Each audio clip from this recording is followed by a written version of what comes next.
Pero ¿quién es Pedro Castillo? ¿Cuál es la carrera, el camino político que lo llevó a la presidencia del Perú? Partió su carrera como líder sindical, fue reconocido por sus orígenes humildes, pero también por su oficio como profesor.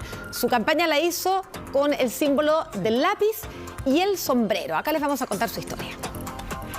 Y se está reportando también en los medios de comunicación es la detención de Pedro Castillo, expresidente de la República, pacado presidente de la República, mejor dicho. Son las primeras imágenes de Pedro Castillo detenido. El exmandatario de 53 años se mantuvo en el poder en Perú por casi 18 meses. Su carrera política comenzó en 2017 cuando dirigió una masiva huelga de profesores. Salió del anonimato con un sombrero y un lápiz.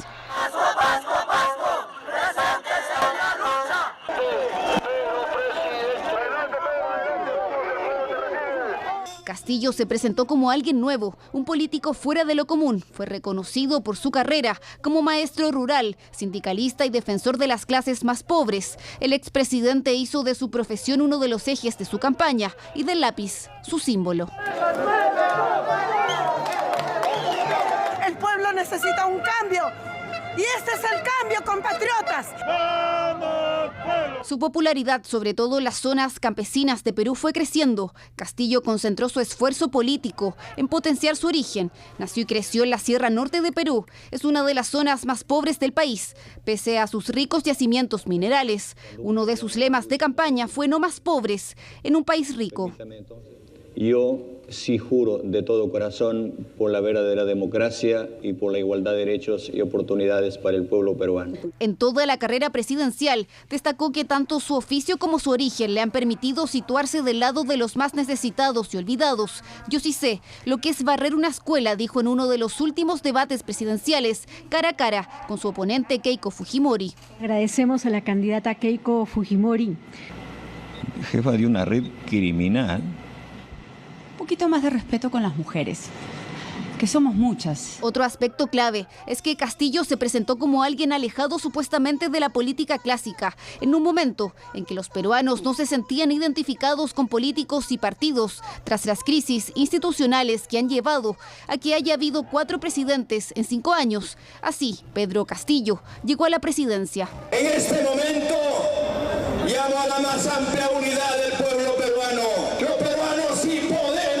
Juro por los pueblos del Perú, por un país sin corrupción y por una nueva constitución. Su breve mandato registró varias polémicas, como 4 renovaciones de gabinete. Además, el expresidente es investigado por diversas acusaciones de corrupción. También la oposición intentó en 2 oportunidades su destitución.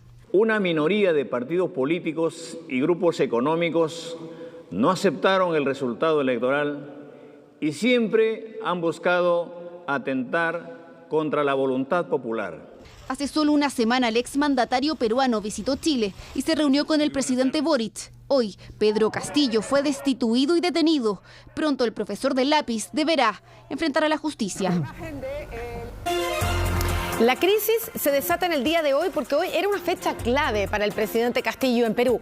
Hoy el Congreso tenía que votar la moción de vacancia. Por tercera vez, ya en 2 veces anteriores se había salvado de ser destituido de la presidencia, pero hoy había nuevos antecedentes que hicieron temer al presidente Castillo que esta vez sí podía aprobarse esta destitución, y es por eso que decide disolver el Congreso antes de que el Congreso pudiera votar. Claro. Pero esto le significa un vuelco en el apoyo político y sus propios ministros deciden renunciar, no apoyarlo en esta decisión que es considerada inconstitucional e incluso es calificada por la propia vicepresidenta como un golpe de Estado. Claro, lo que pasa es que la inteligencia peruana en las últimas horas había revelado algunos antecedentes respecto de que Castillo habría protegido a sus familiares, a un grupo de ellos, en torno a una investigación por corrupción, es decir, por favorecer con contratos públicos a algunos empresarios. Y él intentó proteger como un líder de esta organización también ese antecedente de Pedro Pedro Castillo es el que aparentemente hizo debilitar la posición del presidente ante el Congreso. Aún así, durante la mañana se había hablado permanentemente durante los días previos de que la oposición a Castillo no iba a conseguir los 87 votos necesarios para poder destituirlo.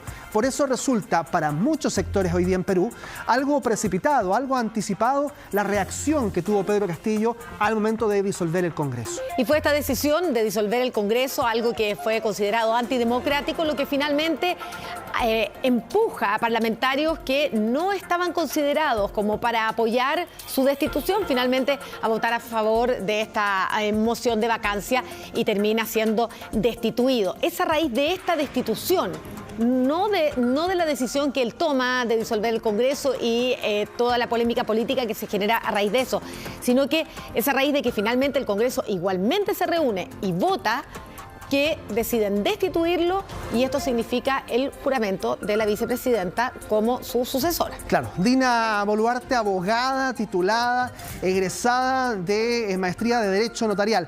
Había hecho carrera primero en el ámbito del derecho, como abogada, en el registro civil, en distintas reparticiones públicas de Perú, hasta llegar a la política derechamente también. ¿Tenemos parte de su currículum aquí para que lo revisemos? Vamos a hablar de Dina Boluarte porque además, ojo, hay antecedentes respecto de investigaciones también de corrupción que no llegaron a puerto. Ojo con eso. No viene totalmente blanqueado el antecedente de Dina Boluarte.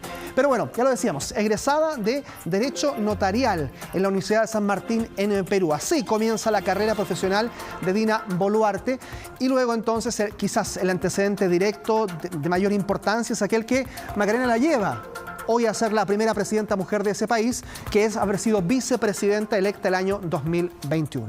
Ahora, es muy importante que tomemos en consideración lo que nos dijeron los periodistas peruanos con los cuales hemos podido conversar durante la jornada y que tiene que ver con el distanciamiento que comenzó a tomar Dina Boluarte respecto a quien fue su compañero de fórmula, porque ella llega a la vicepresidencia acompañada de Pedro Castillo.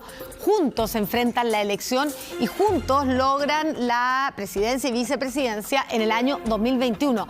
Sin embargo, hoy día ella se desmarcó absolutamente de las acciones de Pedro Castillo y hoy no se consideraba como una aliada de él dentro del gobierno. Claro, tiene que ver con el respeto a los márgenes constitucionales, de los que hablaron muchos poderes del Estado, el Poder Judicial, el Tribunal Constitucional de Perú. Aquel es el mismo argumento de Dina Boluarte y que yo ya les mencionaba. Había recibido una acusación constitucional hace algunos días nada más por parte de miembros del Congreso peruano, pero esta no llegó a puerto. Finalmente se decide archivar esta investigación porque no se determinó que había una investigación que pudiese finalmente dictar que había corrupción en actos de Dina Boluarte en torno a facilitar una negociación para un club privado de una zona interior de Perú. Ahora, no sabemos bien por cuánto tiempo va a ser presidenta Dina Boluarte, porque lo que se ha informado es que tiene que convocar elecciones, pero al menos no hemos escuchado acá un plazo respecto a esa convocatoria, y tampoco los periodistas peruanos con los que conversamos nos dieron la respuesta respecto a si es que ella tiene que hacerlo en algún plazo obligatorio por la Constitución peruana. Claro, es que la forma en la que se da este traspaso de mando es el que hace complejo dilucidar cuáles van a ser los plazos que se van a manejar. Constitucionalmente, ella eventualmente podría terminar el mandato que inicia Pedro Castillo, por ejemplo, y allí convocar a las elecciones. Claro, serían de todas formas elecciones adelantadas porque ella no completaría los 4 años, pero aún así sería un plazo bastante largo para conformar este gobierno de unidad. Y es también, eso lo que va a marcar las próximas horas. Claro, y también está en duda qué pasó con los ministros que renunciaron durante la jornada, si esa renuncia fue acogida, si ella tiene que nombrar todo un nuevo gabinete. En las próximas horas en Perú van a ser muy, muy noticiosas, así que vamos a tener que estar muy atentos a lo que ha habido. Sí, lo más probable es que nombre un nuevo gabinete desde cero, Dina Boluarte, porque es lo que le han pedido también distintas fuerzas políticas. Gracias, Carlos. Nos quedamos atentos a lo que pasa en Perú. Nos cuentas si hay novedades. Buenas noches.